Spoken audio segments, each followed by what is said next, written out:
Συνεχίζω από το πρώτο βιντεάκι. Αφού έχω τοποθετήσει το υλικό, γυρνάω ανάποδα τη σιλικόνη πάνω στο νύχι, πολυμερίζω και ξεφορμάρω. Εντάξει, για πρώτη φορά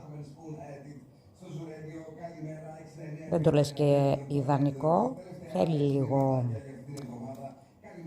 ίσως τροποποίηση, δεν ξέρω τι να πω. Σε κάποια σημεία δεν κάθισε καλά, ίσως να ήρθε καλύτερο πάτημα.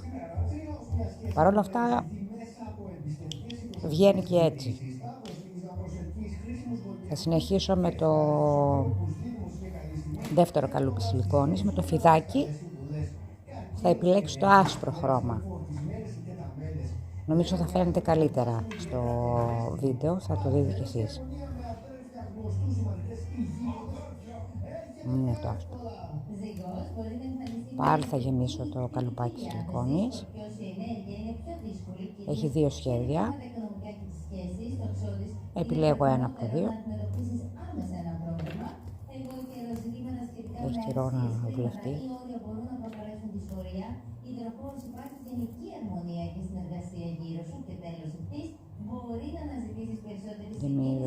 Γεμίζω καλά.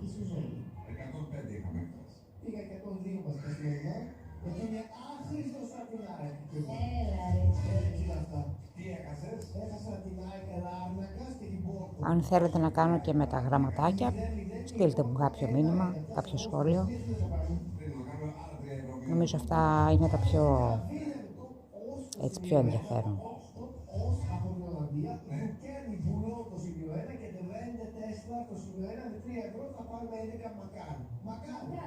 Θα ανεβάσω και φωτογραφία με το αποτέλεσμα.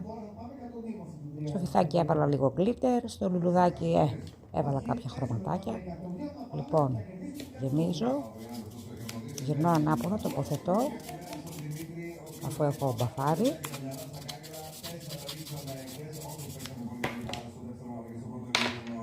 Και φέρνω τη λάμπα μου κοντά για να μπορώ να πολυμερίσω.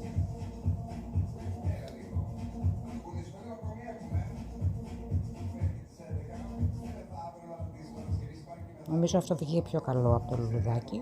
Θα το δείτε κι εσείς να μου πείτε.